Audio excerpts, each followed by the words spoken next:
Hello dear student. Welcome to the Christian Religion and Moral Education class 10.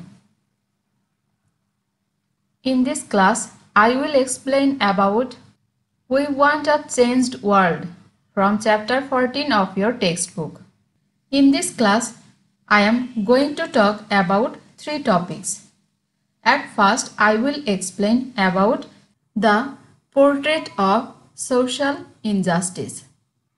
Then the bad effects of violence, and at last, Christ's path in a changing society.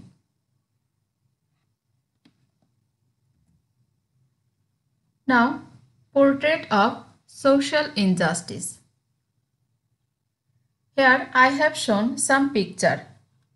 Actually, I want to express social injustice by this picture. Here we can see robbery, poverty, drug addiction, and selfishness. Actually, these are some portrait of social injustice. All these are spread all over the country. The portrait of the present society is dreadful. Regarding this, Rabindranath Tagore in his poem Dui Bigha Jomi has shown how a king has taken away a piece of land from one of his poor subjects. The king did not think of the poor man's life. Two lines of Tagore's poem go like this. In this world he wants more and more, who already has plenty. The hand of the king steals all the poor people's property. So what lesson we learn from this two lines? In this worldly pleasure, shaking worldman is constantly going after worldly pleasure. He who already has plenty wants more. An unquenched thirst always lures him to get more and more. And so a small piece of poor man's land could not be protected from the king's greed. He needs even the last resort of the poor man. Actually, our country has sufficient wealth for all, but maldistribution is the problem. Some people are enjoying a huge amount of wealth, and on the other hand, many are begging after losing their last penny. The rich are becoming richer, and on the other hand, the poor are becoming poorer. The rich think they are mighty everywhere. They have all the power and wealth. They live a luxurious life and ignore the poor. Gradually, poverty is becoming grave. Today, man is running after a dream of becoming like a king. With unquenched desire, all are running after their unknown destinations. Because of his desire, he is forgetting his own brothers and sisters, relatives and neighbors. He is becoming self-centered and selfish. He does not hesitate to follow unjust and dishonest means. As a result, we see dispute, jealousy, fighting, robbing, killing, etc. There is a discrepancy in the social structure. The structure allows some people to enjoy all kinds of opportunities, and some others are deprived. Class distinction, color distinction, differences of religions, all these are creating disputes, which at times turn into war.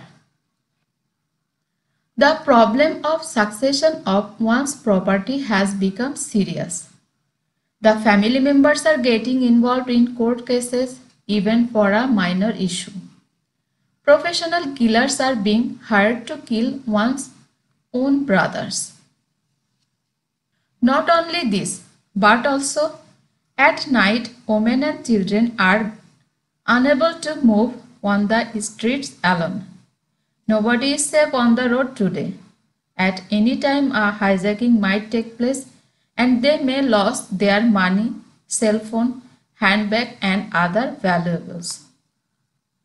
So, in this topic, we have learned the unjust acts of the society.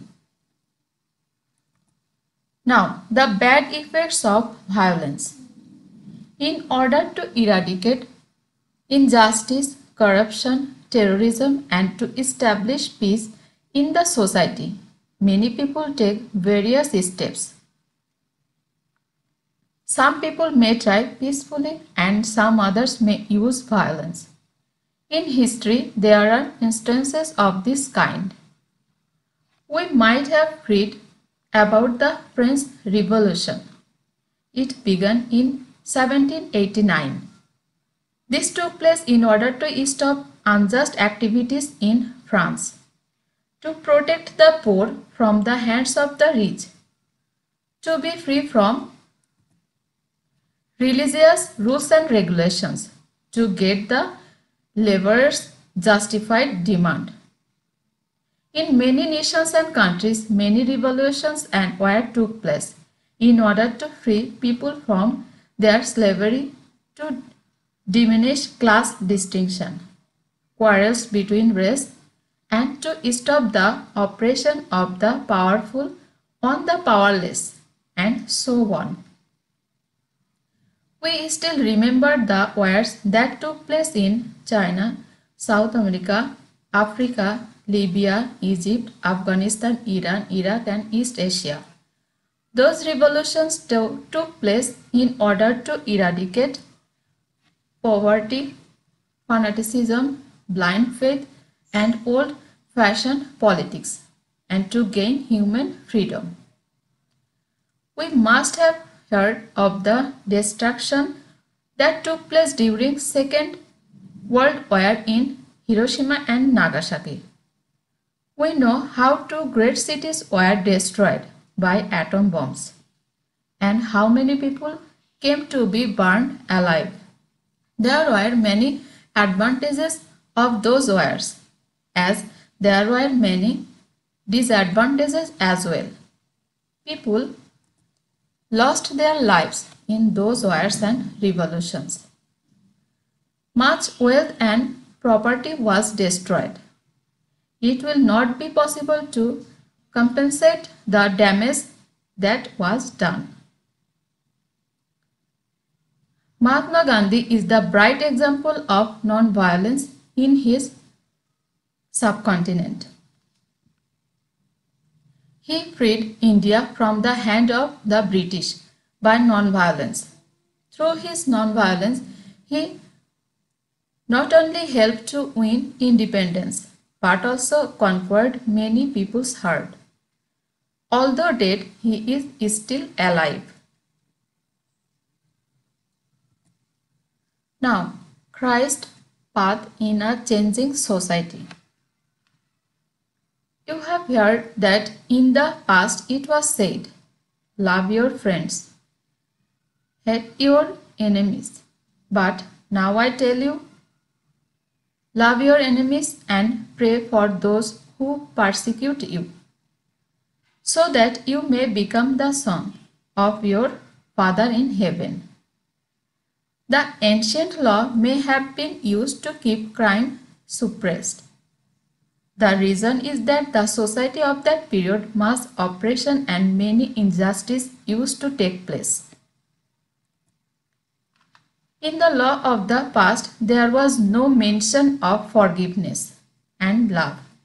Because of this, enmity increased and dispute between two parties increased and lasted for ages. In this situation, Jesus, that means our Savior, came to this world. He did not abolish and do away with the old laws, rather gave them fullness. First of all, he called people to change their mind by saying, "This is the time of fulfillment. The kingdom of God is at hand. Change your ways and believe the good news." Jesus challenged the laws which were excessive. He protested against the immoral practices, persecutions, injustice of the society. He chased away the businessmen from the temple. He reprimanded those who were engaged in religious business. Jesus announced that the poor are blessed and the kingdom of God is theirs. He has come to this world to show the way of the kingdom of heaven. It is the poor who will walk in the path before everybody else. He said, "It is easier for a camel to go through the eye of a needle than for the one who is rich to enter the kingdom of heaven." He also said that healthy people do not need a doctor, but sick people do. He became the friend of the poor, and on the other hand, he has brought closer those who were sick, crippled, and so on. He went from place to place and preached the kingdom of God. He went to the houses of the poor and the sinners. He ate and drank with them. He considered them as his friends. He used to tell them, "There is no greater love than this, to give one's life for his friends." Jesus did not teach these lessons in words only, but he has shown them in his own life. He sacrificed his life on the cross, and thus he has proved his love for us. Jesus taught about our conscience and values, through which he formed a movement of building a new world. His movement was much different from others. His teaching was capable of turning the whole world. His teaching changed the society because his movement was a movement of truth, beauty, forgiveness, service, and love. He did not have to fight to make the movement successful. Rather, he revealed the love of the Father for man and the world. For this love, he sacrificed his life. He showed us the way of self-sacrifice. At last, I want to say that Lord Jesus wanted that we follow his way. He wants that we change not only our mind, but also our heart. It is the duty of all Christians to walk in the path of Christ. At the same time, as an honest and brave soldier of Christ, we should eradicate immorality and injustice and work to build a peaceful society. So, if we want to establish truth, beauty, orderliness, and happiness in this world, we have to follow the path of Jesus. So, in this class, we have discussed about 3 topics.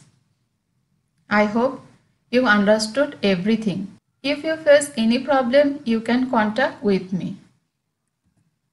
Thank you.